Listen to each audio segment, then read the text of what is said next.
Violence in the West, Part 1: Comparative Modern Regimes. Hello, everyone, and welcome to this series about violence in political science through the scope of Western political theory. This is my first video on the platform, and be mindful that I don't know the ropes yet, and that this whole series might get reworked in some way into what I feel works better in terms of content, tone, context, time, humor, and rigor. I recommend not using this as a source of inspiration for any college work, as I will be taking liberties which you cannot afford, and outlining a personal understanding of some political concepts that you may be able to reproduce, but maybe not expand upon in a consistent way. I am also French, which you will notice by the accent. This will influence my sources and my thoughts in a way that might not be what is asked of you in a US political science class, for example. Regardless, I'm not the boss of you. My goal here, all things being said, is to present my thoughts and hopefully spark a healthy exchange of ideas on something that is central to the function of our contemporary societies, yet that is also ignored like the plague. I am speaking of violence. In this video, I want to introduce ways of thinking about and counting violence in an approachable way by comparing the ways in which violence is exerted in two types of regimes, the totalitarian and the modern democratic.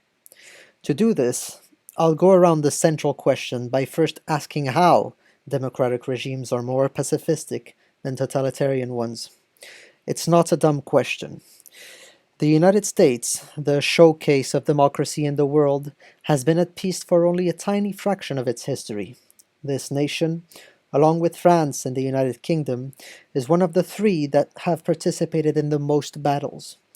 Of those, the most recent ones are those against Nazi totalitarianism, annihilated by what Roosevelt called the arsenal of democracy. And then there are the even more recent ones, the so-called universalist, neo-colonial battles that only serve to increase Benjamin Constant's liberty of the moderns in Western democracies. That is to say, to justify the arbitrary in the state in the name of the private enjoyment of individuals. Must we always think that democratic regimes are pacifistic in nature? To answer this question, we will define the democratic regime in a minimalist way, as the regime in which elections for the access to power are made in a regular way, with the additional precision that the democracy is in charge of the defense of the individual rights and the creation of right for the benefit of the individual. We will only be interested in post-French Revolution democracies. As for totalitarianism, we will define the totalitarian regimes partially, according to the definition of Juan Linz, as regimes with the characteristic of ideology, single party, and the non-susceptibility of the transfer of power in a regular procedure. We will also add Arendtian contributions to characterize the totalitarian society.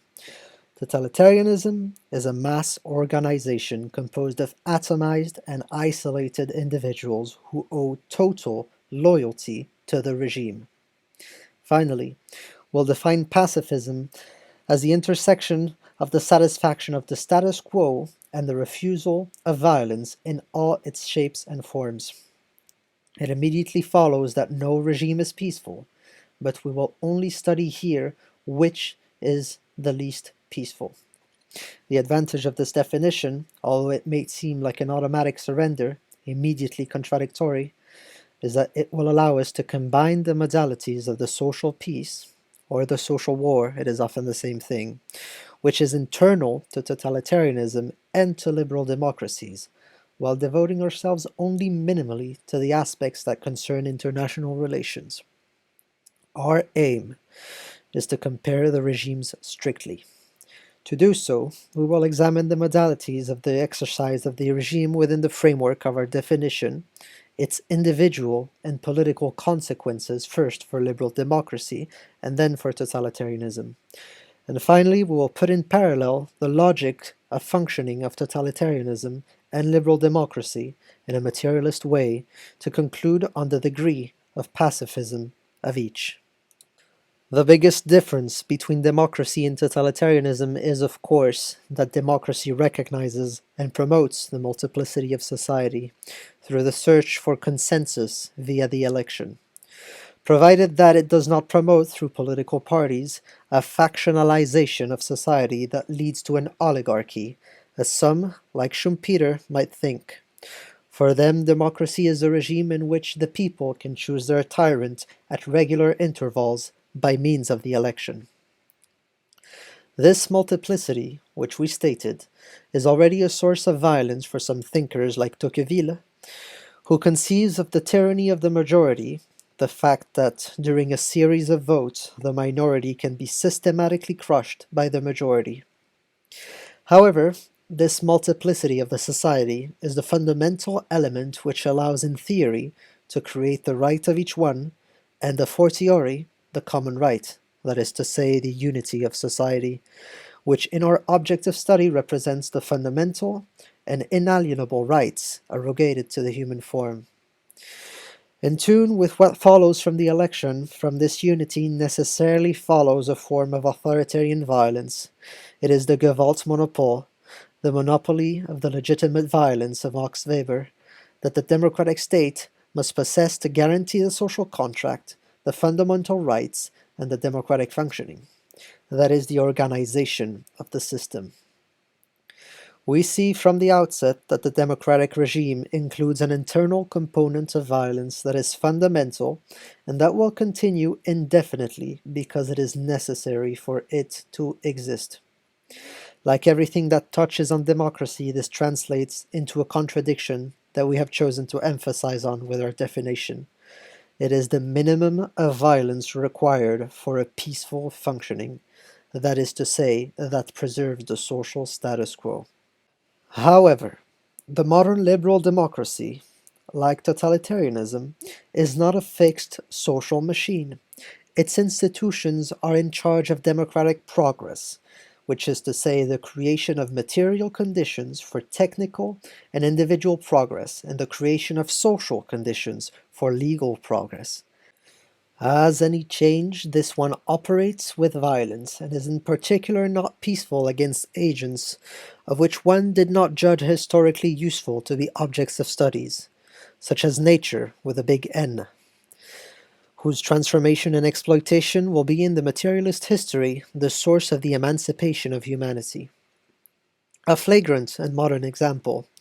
The advances in communication of the last 30 years have allowed us to create a worldwide communication network, the Internet, whose access is considered a fundamental right by many democratic institutions. Other agents, such as the ruling classes, have been the source of violence committed on others for the preservation of the status quo, and have been the victims of violence for the change of the status quo. A sign that our definition of pacifism is not in tune with morality or righteousness, and should not be the subject of value judgments in the study of totalitarianism that follows. The first mode of totalitarianism in relation to democracy is of course the total refusal of multiplicity. The totalitarian regime is atypical in the regulatory function of the state. It seeks to regulate all parts of society and all aspects of private life.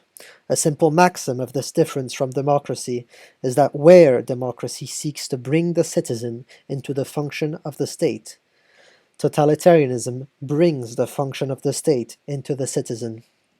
This is of course the first and not the most extreme violence of the totalitarian regime.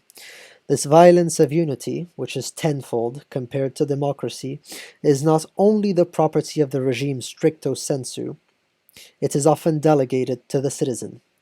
The responsibility for justice, for example, is divided. It is up to the regime to formulate a charge and to the citizen to justify it, often against himself. This was the case, for example, with the phenomenon of self-criticism in the Soviet Union, which still exists in China today. The burden of Weber's quote-unquote legitimate violence is thus shared here. The people must do violence to themselves, and by this they legitimize this violence. This is the second mode of operation of totalitarianism. It derives value meaning and legitimacy from sacrifice, and not only from the transformation and change that it constantly demands, just as democracy could derive value and legitimacy from social progress, which is also a form of transformation and change. Still more, totalitarianism derives value directly from the sacrifice of its allies as well as from that of its enemies. We see therefore that in totalitarianism there is no minimum of violence to guarantee the social peace and the status quo. In fact, there may be no minimum. It is therefore a regime with the potential to be infinitely violent and therefore infinitely unpeaceful. But there is more to be said about the ways in which this violence can be counted. First, geographically. It is exerted not only internally but also externally. Schmidt will say that the nation can only assemble around a common enemy, which is necessary for its unity. Second, juridically. It appears, first of all, that the individual is deprived of his rights during totalitarianism. Social regulation is not driven by tangible institutions, probably because of the eternal movement nature of totalitarianism. The Nazis, for example, had no constitution. If such institutions exist, such as the Communist Party manifesto, they are ignored or contradicted. Even common sense laws, such as not slaughtering one's political allies, can be justifiably contradicted.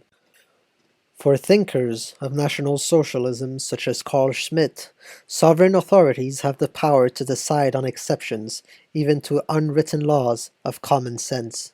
Schmitt wrote, Der Führer schützt das Recht. The leader defends the law, to justify Hitler as the dictator of the law after the Night of the Long Knives. However, we will not argue for the fact that the totalitarian citizen was possessed by the regime of more rights than in a democracy, which is the trademark of the legitimization of totalitarianism. As many authors have outlined, a spectrum can be traced on which we can situate both totalitarianism and democracy, whether in the study of the decline of democracy into totalitarianism, or in the intersection of some of their modalities that are ultimately modern. Like democracy, totalitarianism has many functions that aim to improve its individuals by offering them rights, namely for totalitarianism, rights over others. These functions are often ignored during a surface study of totalitarianism, but appear by investing meaning in totalitarian practices that are often described as barbaric, namely the concentration camp, which is of course not simply a death factory, but also a laboratory for the deconstruction of humanity. Inside, the prisoners are not immediately killed, but are subjected instead to this deconstruction through abuse. They are shown that punishment does not follow crime, that their work does not create value, that is the foundation of all society, justice and the division of labor is destroyed. From this sacrifice, totalitarianism, but even more, totalitarian citizens recover rights from others. It is a return to the state of nature in a controlled way that allows totalitarianism to forge meaning and heroism at the cost of the most abject murder and torture. Other parts of human improvements are not ignored for the quote-unquote uplifting of the human being during totalitarianism. The construction of the people's car, as an example, improves the human being, allowing him to have mobility at the price of gasoline consumption, which is to say new possibilities, but ever-increasing new needs and consumption. This kind of project of creating a superior race is described in unchastened terms in Nietzsche's The Will to Power. However, if it can be said of liberal democracy that the violence it exerts for human betterment is more or less limited to nature, totalitarianism does not only transform nature, but also society. For Simone Weil, a contemporary thinker, man is never in front of the conditions of its own activity. Society is a screen between nature and man. To be in front of nature and not of men is the only discipline. To depend on a foreign will is to be a slave. If, in liberal democracy, this can be the case, we must consider that in totalitarianism, the logics of consumption and transformation extend to and eliminate the screen between nature and man to create one between man and man. This is what we call the ideology.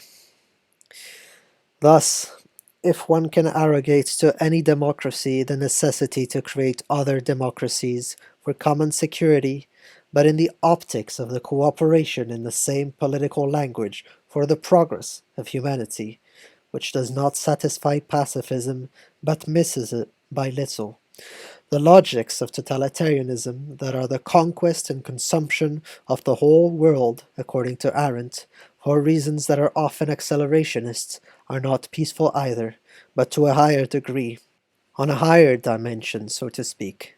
Totalitarian regimes are foremost predatory, not just on nature, not just on men, but on pre-existing and coexisting social structures both inside and outside of it. Totalitarianism dwells in dimensions of violence and transformation that cannot be estimated or measured, because the human brain was simply not designed to act in these spheres. This is why totalitarianism is so modern and so dangerous at the same time. And remember that totalitarianism has never been beaten politically. It was just destroyed by arms. As it stands, our modern democratic regimes don't have evolved the necessary safeguards to prevent people from sliding into totalitarian movements. So do not expect this essay to be just theoretical. Thank you for your attention, and goodbye. Alright, this was my first video. I hope you liked it, and I'd be happy if you could share your thoughts over the comments. I'd look at those and answer them. Just something.